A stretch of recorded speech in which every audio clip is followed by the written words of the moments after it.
Era un imperio que surgió de las cenizas de una conquista bárbara. Alcanzaba 15 usos horarios y acaparaba un sexto del total de la masa continental. Lo primero que tenemos que tener en cuenta es su enorme tamaño. Exacerbado por 400 años de caos, el imperio ruso fue forjado por una guarida de león de zares eternos, cuyos tiránicos planes eran tan colosales como el propio país. Escribió a uno de sus corresponsales: no puedo dejar de construir.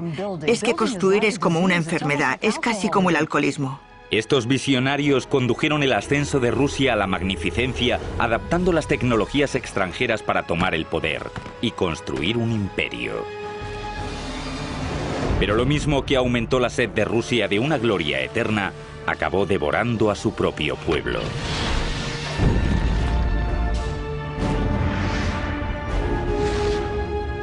La construcción de un imperio. Rusia. 1480, Moscú. Un líder ruso con mucho futuro está desempeñando un poder sin precedentes. Su nombre es Iván III. Durante siglos, sus gentes habían estado dominadas por los conquistadores más brutales de Eurasia, una secta mongol llamada los tártaros. Pero ahora Iván III lo apuesta todo para acabar con ellos. Con un solo movimiento, rompe el pacto vinculante que le unía con los tártaros y declara Rusia suya. En la balanza pende el futuro del pueblo ruso. Si Iván pierde, pierde su vida. Si gana, Rusia será la tierra de los zares. Hola, soy Peter Weller.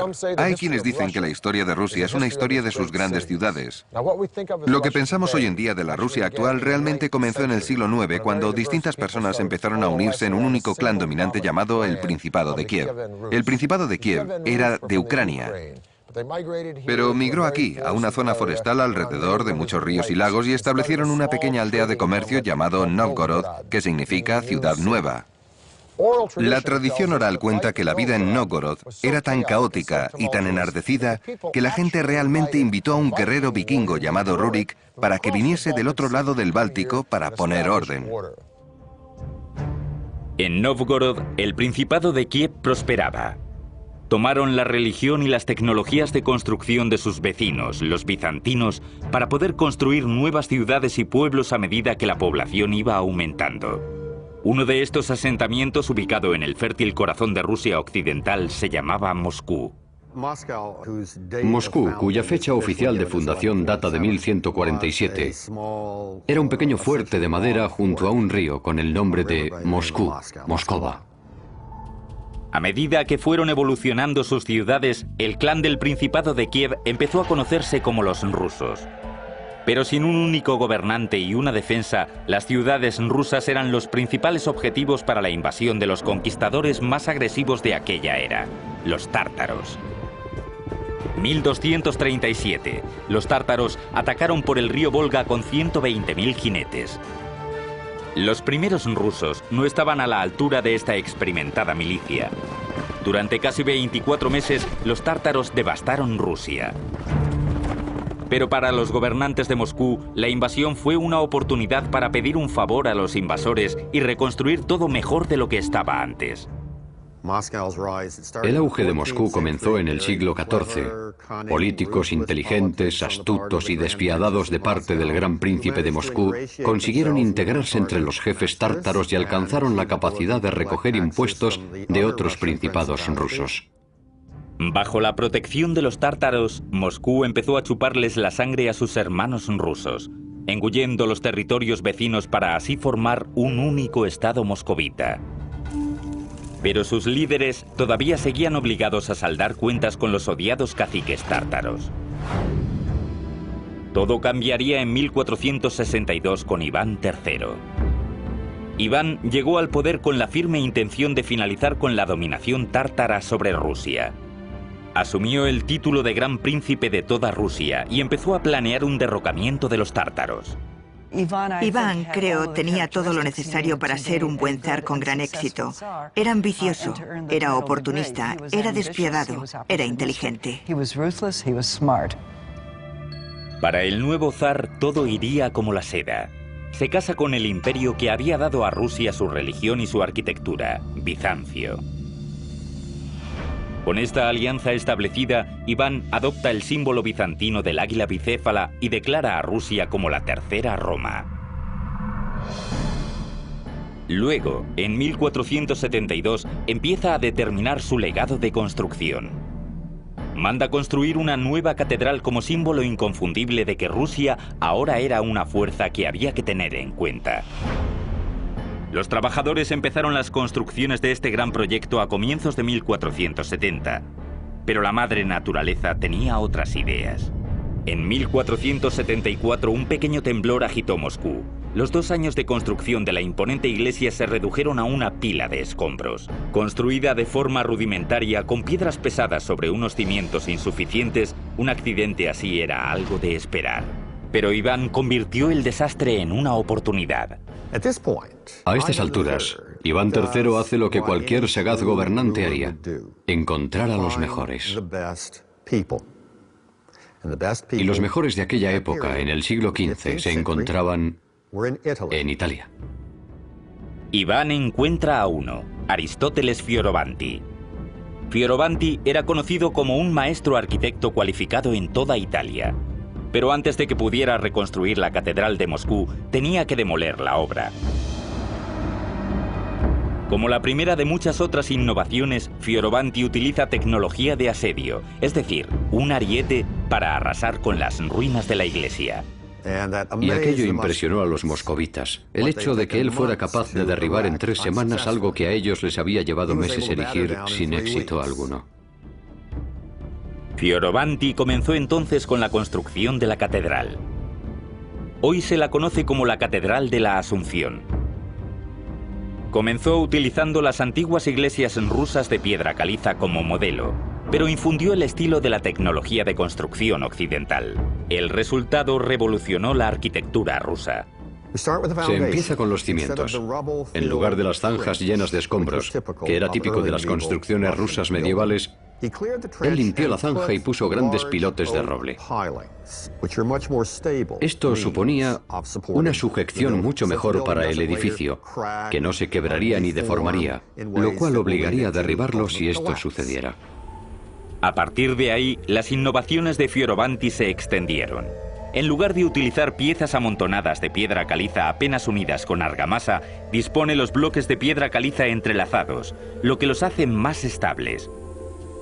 Ya con los muros acabados, procede a la delicada y peligrosa tarea de la construcción de los grandes techos abovedados. Cuando comienzas la bóveda, el tejado, hay una cantidad enorme de peso que recae sobre esos muros. Así que el tercer elemento que él introdujo fueron los vástagos de unión de hierro. Eran simplemente vástagos de hierro que se insertaban en la construcción y se extendían hasta el nivel de la bóveda, lo que sirve como una forma adicional de soporte. Mantiene unida toda la estructura. Por último, en vez de construir una iglesia de cúpulas y tambores redondos de piedra pesada, introdujo el uso de ladrillos más ligeros y resistentes, enseñando a los nuevos constructores rusos cómo cocer y colocar este nuevo material. Así que desde los pilotes de unión de los muros, a los vástagos de unión, a la estructura superior, Fioravanti utilizó toda una gama de nuevas técnicas, aprendidas en Italia, pero puestas ahora en un contexto de símbolos rusos. La catedral terminada medía 45 metros de altura. Era un edificio deslumbrante e imponente. Con su símbolo de poder en su lugar, Iván ya estaba preparado para retar a los tártaros. Su respuesta es rápida. Reúnen un gran ejército y atacan Moscú. Iván saca a sus propias fuerzas y ambas partes se enfrentan en el río Ugra, a 480 kilómetros al oeste de Moscú. Tras meses de enfrentamiento, finalmente los rusos invaden a los tártaros. Con gran éxito, Iván había derrotado a los opresores que habían subyugado a los rusos durante casi 3 siglos. y con su legado basado en potentes edificios de ladrillo y piedra, Iván III se convierte en Iván el Grande. En el momento de su muerte en 1505, Iván había creado una Rusia independiente, pero todavía no había creado un imperio. Esta distinción le correspondería a otro Iván, cuya autoridad absoluta y su crueldad inhumana le harían ganarse el título de Iván el Terrible. Al final del reinado de Iván el Grande en 1505, este había conseguido liberar a los rusos de la sumisión ciega a los tártaros y había triplicado el territorio de Moscú. En otras palabras, pasó de tener 24.000 kilómetros cuadrados a tener 72.000 kilómetros cuadrados, lo cual fue todo un logro por sí mismo y le hizo merecer el título de El Grande. Pero los tártaros seguían siendo un problema. Aunque se habían retirado de Moscú, su capital, Kazán, estaba en el camino de la expansión de Rusia hacia el este. Se escogió al nieto de Iván III para liberar a Rusia de los tártaros y convertirla en un imperio, el cual sería conocido como Iván el Terrible.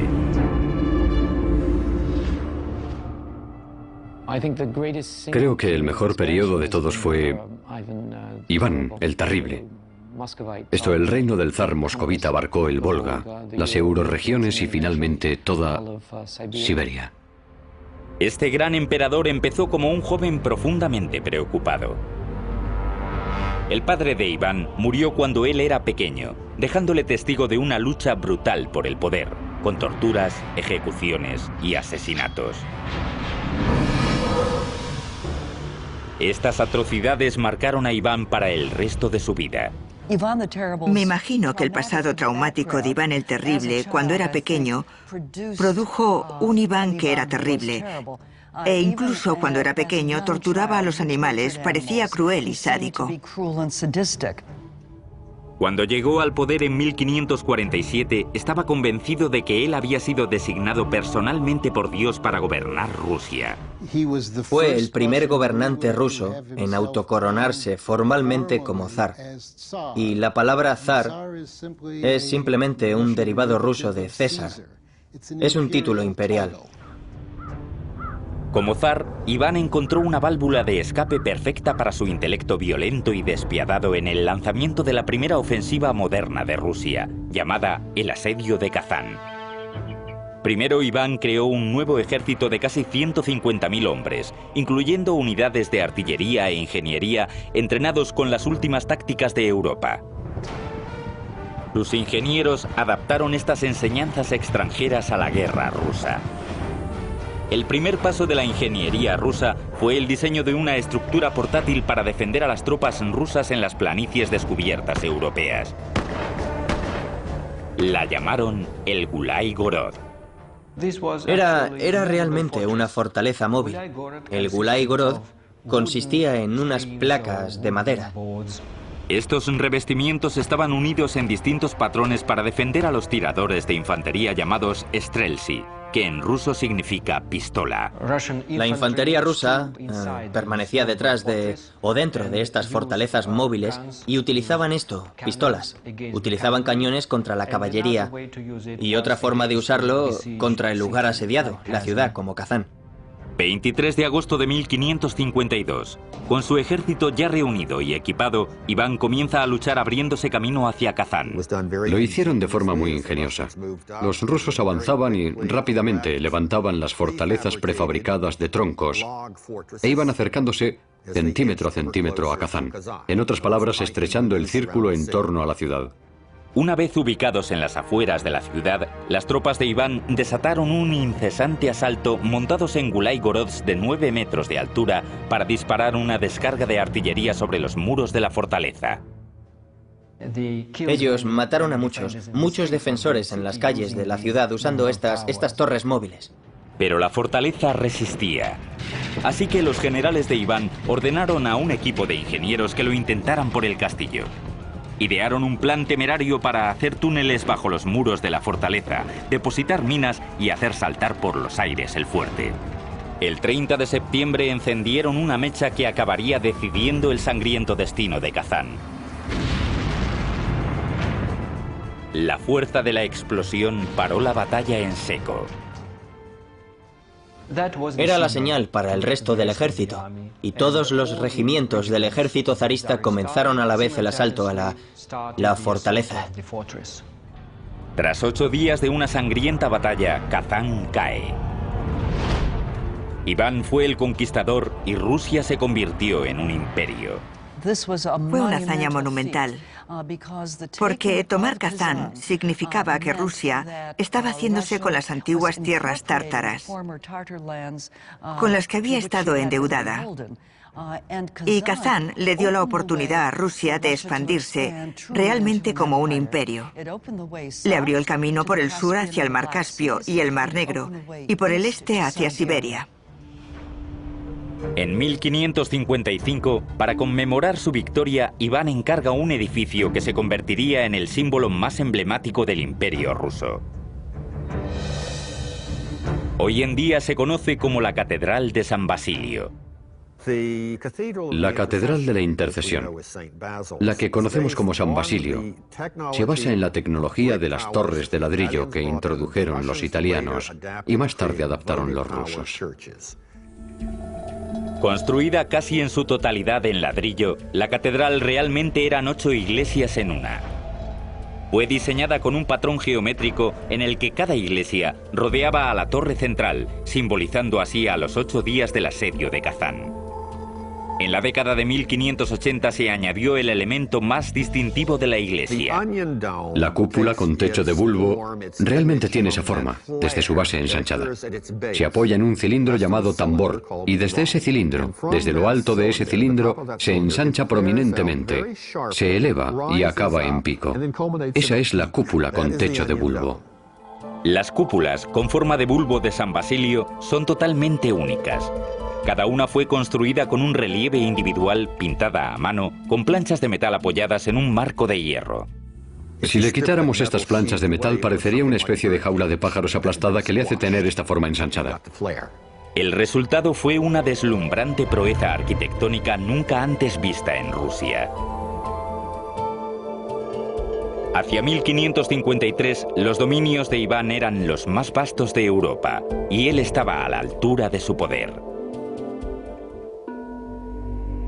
Pero su paranoia, cada vez mayor, y la fuerte presión sobre la yugular de la nación estaban estrangulando lentamente a su imperio. Emprendió una serie de guerras estúpidas y costosas y arremetía con sadismo contra todo aquel que se opusiera a su poder. Las llamas de la demencia de Iván estaban consumiendo a su propio pueblo. Y nadie estaba a salvo, ni siquiera su propia familia. Otra razón por la que Iván IV era conocido como el Terrible se debe probablemente al final de su reinado, cuando asesinó a su hijo, que estaba tratando de proteger a su mujer embarazada de la rabia de Iván. Iván había pegado con tanta fuerza a la mujer que ésta perdió al niño. Cuando su hijo se enfrentó a él, Iván también la emprendió contra él. Ciego de ira, lo mató al instante. Con un rápido movimiento, Iván había destruido su propia línea de sucesión. En el momento de su muerte en 1584, el imperio estaba patas arriba. Poco después de Iván vino la década que se llamó durante mucho tiempo tiempos de dificultad, una guerra civil combinada con una guerra de intervención extranjera, a lo largo de la cual Moscovia, Rusia, estuvo muy cerca de perder su independencia. Tan solo un siglo después de obtener su independencia, Rusia estaba al borde del desastre. Pero pronto un gigante ruso aparecería en la escena mundial, asombrando a todos con la construcción de una espléndida ciudad en medio de la nada.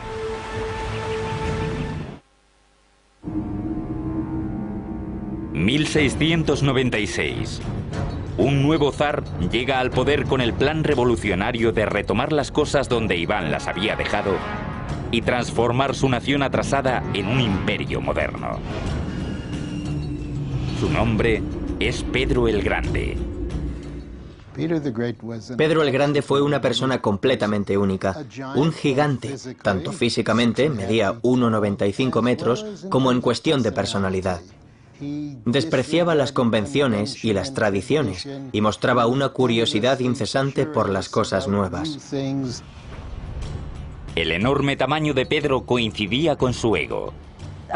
Un torbellino constante de actividad giraba en torno a él. Él hacía las tareas de una docena de hombres. Era realmente una persona extraordinaria, más grande que la vida. Pedro había perdido sus primeros años en Moscú de juerga en juerga con artesanos y militares en el barrio extranjero de la ciudad, aprendiendo sus tácticas y su tecnología. Pedro no estaba simplemente embelesado con la tecnología europea. También era bien consciente del retraso y la debilidad de Rusia frente a Europa y quería un remedio para esta situación. Una de las cosas que hizo primero fue ir a Europa. Fue a Europa de incógnito y estudió los métodos de construcción naval con los holandeses, que eran expertos en el tema. También aprendió el arte de la navegación de los ingleses y vio la gran riqueza que aquellos imperios europeos estaban obteniendo de sus colonias en el extranjero y pensó que podrían utilizarse para los recursos naturales rusos.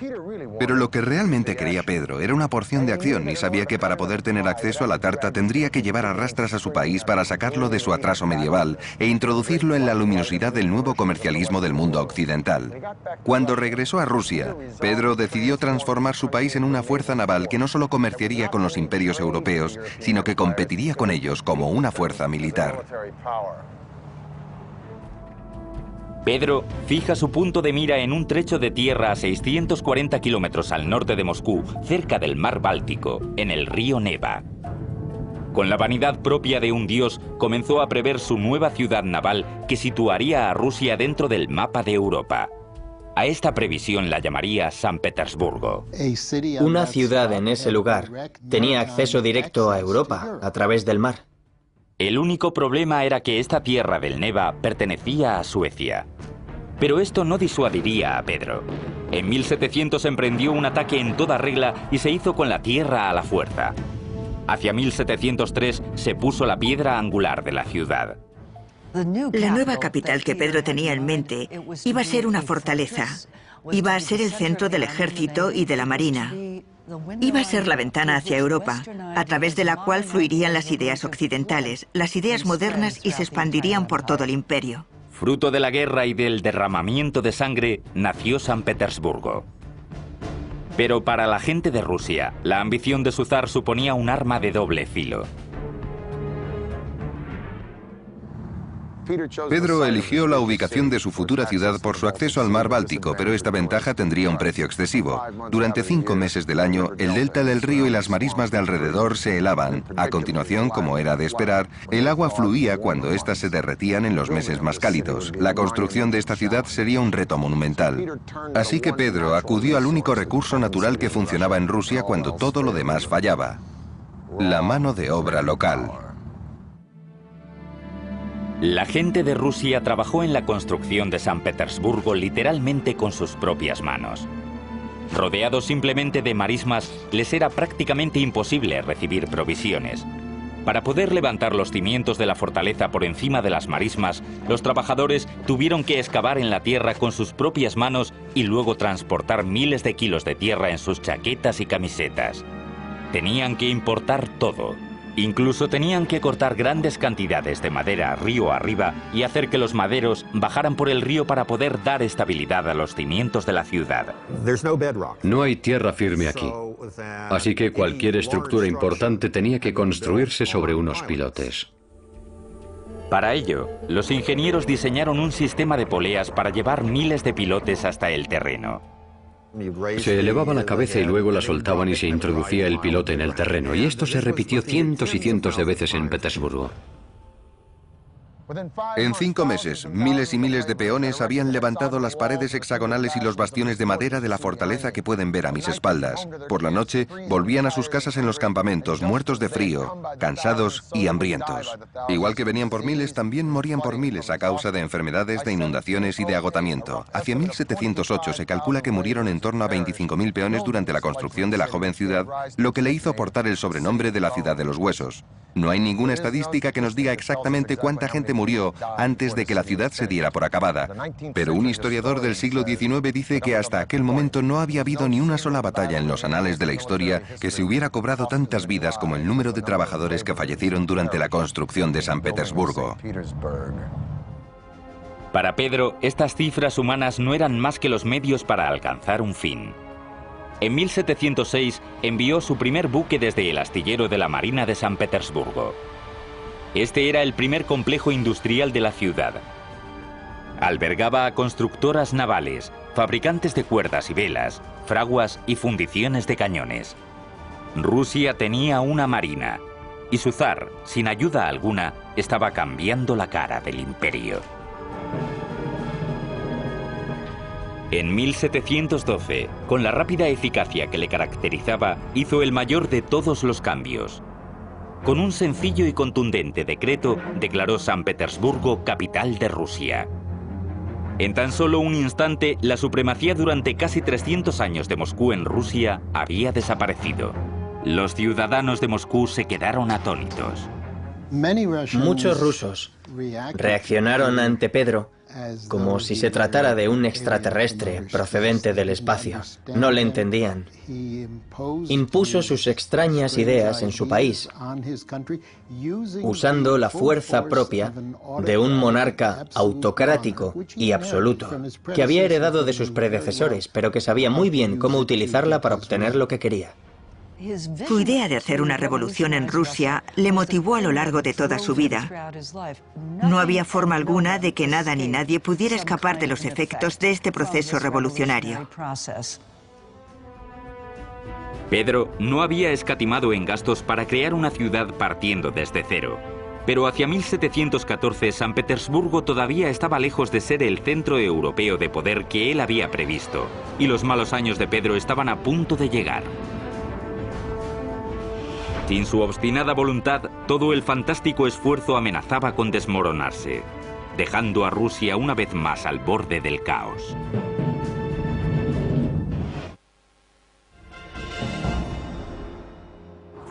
Durante décadas, Pedro el Grande se había centrado en una doble tarea de convertir a Rusia en un gran imperio y a San Petersburgo en su brillante capital, con una excepción. Siguió con sus legendarias borracheras entre amigos, pero como siempre sus juergas hacían pocos estragos en su energía incesante.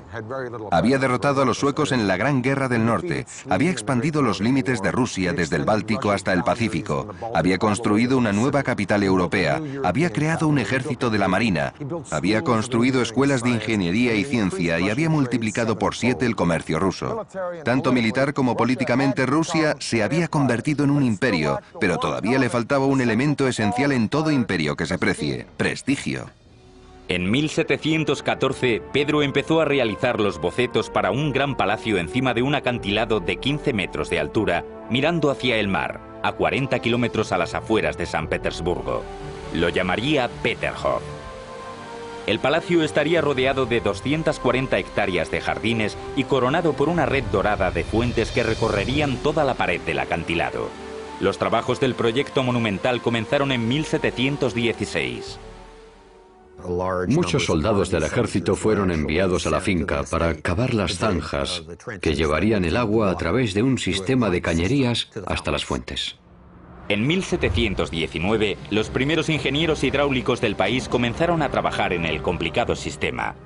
El palacio fue construido en las alturas y las alturas es lo que alimenta el agua. Es esa caída, la gravedad y esa caída era la que hacía que funcionaran realmente las fuentes. Utilizando la pendiente natural del terreno y el agua de los manantiales cercanos, los trabajadores construyeron un sistema de casi 24 metros gracias a la gravedad.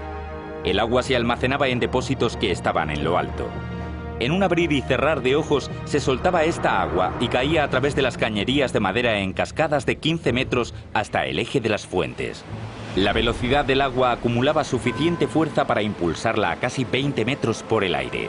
El resultado era asombroso. Las fuentes eran tan espectaculares que fueron apodadas las Versalles de Rusia. Pero Pedro no tuvo demasiado tiempo para disfrutar de su gran joya. En 1725, tras meterse en el agua helada para salvar a un marinero a punto de ahogarse, el gran Pedro cayó enfermo y murió. A finales de su reinado, Pedro había llevado a Rusia de ser un país aislado y atrasado a ser un imperio de lo más novedoso. Pero el trabajo no estaba aún acabado. La ambiciosa y tenaz esposa del nieto de Pedro sería quien completaría la transformación de San Petersburgo, que pasó de ser un fuerte naval a ser la resplandeciente capital que conocemos hoy. Su nombre era Catalina la Grande. Catalina llega al poder en el año 1762, derrocando a su marido, que había sido emperador ruso durante tan solo 6 meses. Y ella pudo fácilmente derrocarle. Una vez en el poder, Catalina retomó las cosas donde las había dejado Pedro: transformar Rusia en una potencia mundial. Como extranjera, como europea que era, completó prácticamente el proceso de europeización que Pedro el Grande había comenzado a comienzos del siglo. De hecho, Catalina se veía a sí misma como la heredera legítima de Pedro. En el siglo XVIII, para poder ser un monarca con éxito, tenías que expandir tu territorio, y eso es lo que hizo espléndidamente Catalina. Catalina anexionó unos 320.000 kilómetros cuadrados de territorio, lo que añadió una enorme riqueza a las arcas de Rusia y expandió el imperio hasta límites nunca antes alcanzados. En segundo lugar, tenías que introducir un amplio plan de reforma, y eso es lo que ella hizo. En su propio terreno, Catalina utilizó su nueva riqueza para modernizar su ciudad. Fue uno de los primeros gobernantes rusos en tratar las miserables condiciones en las que vivían los pobres de Rusia, con planes para hospitales, sanidad, servicios y colegios. Catalina, durante su reinado, estableció normas arquitectónicas para la construcción de nuevas ciudades. De hecho, lo hizo. Construyó 216 ciudades nuevas, junto con planos de cómo debería ser el trazado, cómo deberían estar diseñadas las plazas centrales, qué tipo de fachadas debería haber, qué tipo de materiales deberían utilizarse en la construcción. Pero el proyecto de construcción más prestigioso de Catalina fue la renovación de su residencia real, el monumento más extravagante del imperio para su propio disfrute, el Palacio de Invierno. El Palacio de Invierno tenía 3 pisos y medía 195 metros de largo. Todo el exterior estaba decorado con más de 200 columnas y cerca de 150 estatuas esculpidas. En el interior contenía más de 500 habitaciones, casi 4 veces el número de habitaciones de la Casa Blanca.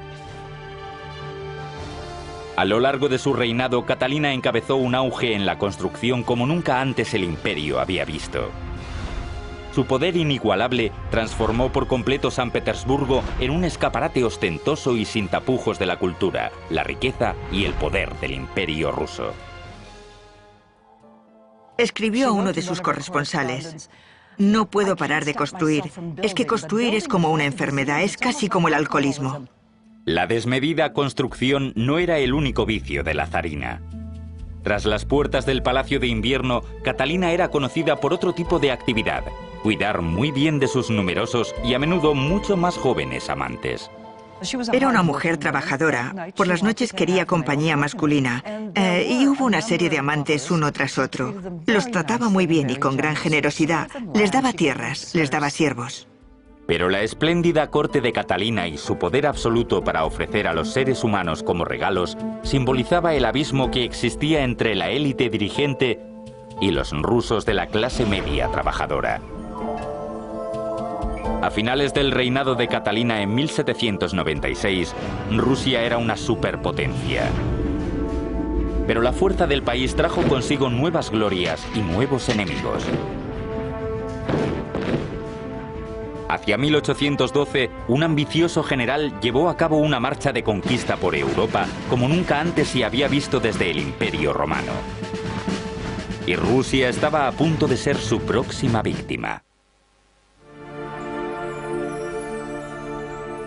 En el momento de su muerte en 1796, Catalina había anexionado 320.000 kilómetros cuadrados de territorio al Imperio ruso. En torno a 40 millones de personas se consideraban entonces rusos. Cuando su nieto Alejandro I accedió al trono en 1801, Rusia era un actor principal en los asuntos mundiales. Esto hizo de Rusia un seductor trofeo para el general más peligroso de Europa, Napoleón Bonaparte.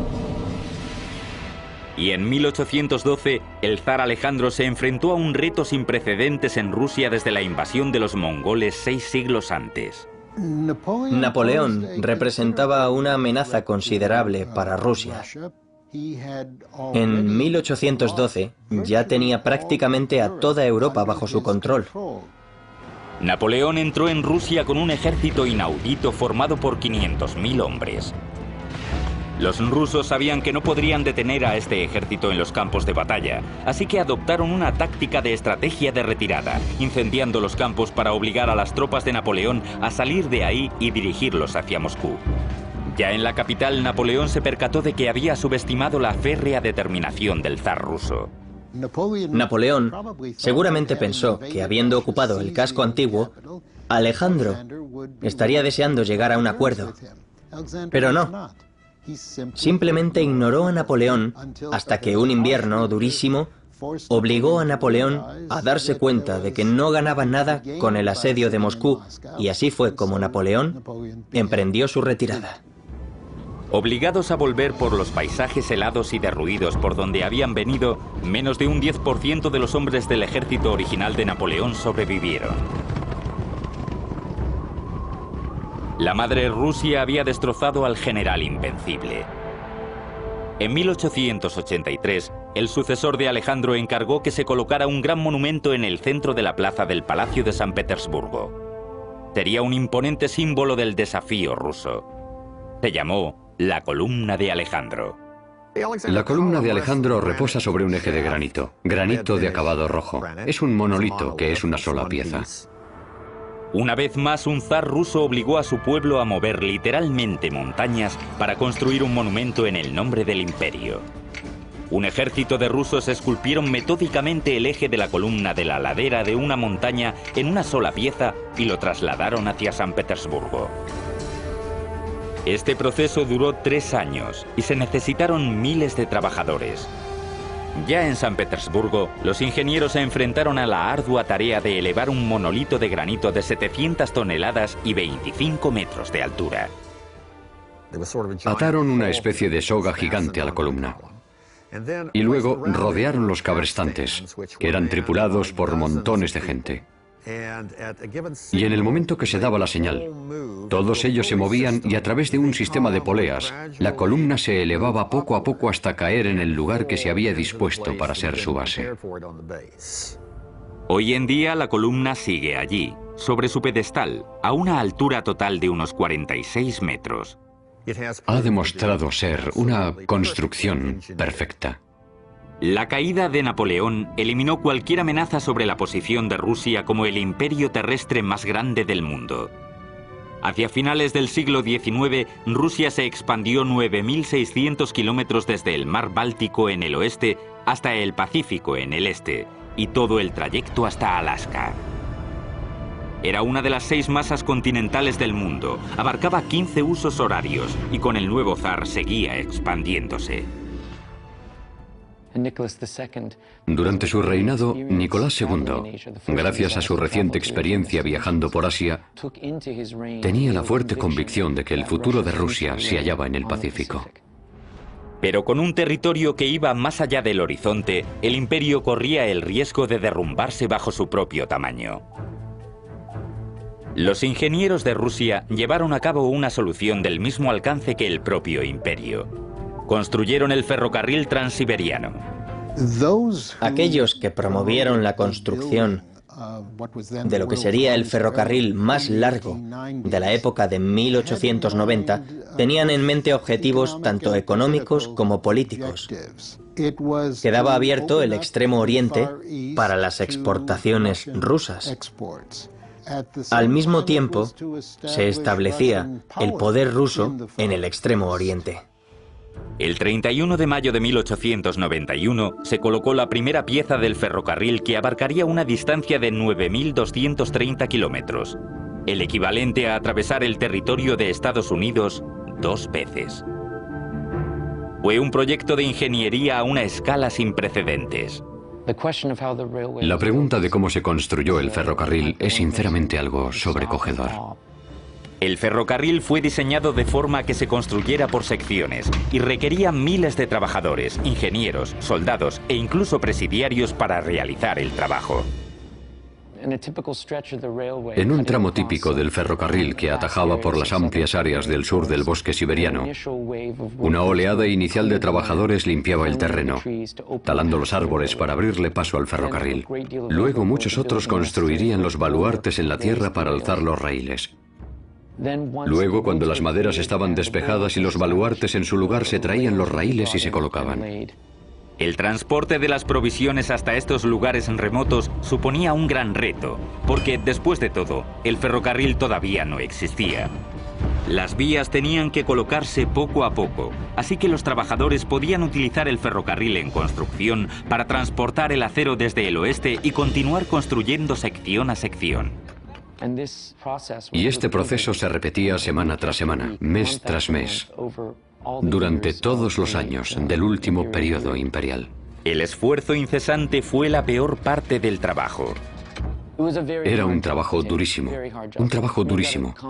Es decir, hay que imaginarse un páramo aislado que fue transformado en campamentos improvisados de trabajadores que acampaban allí con sus tiendas, o en algunos casos en refugios, trabajando durante meses en los tramos de la vía con relativamente pocas provisiones. En invierno, sometidos a las temperaturas extremadamente bajas. En verano, al calor espantoso del clima continental de Rusia. Hacia 1904 se había completado lo esencial del ferrocarril. Rusia tenía un medio de contacto con el este y era libre para emprender su nuevo objetivo de conquista, Asia. Por supuesto, el problema fue que esto hizo entrar a Rusia en conflicto directo con Japón, que tenía objetivos económicos y políticos similares. Este conflicto de objetivos dio lugar a la guerra entre Rusia y Japón.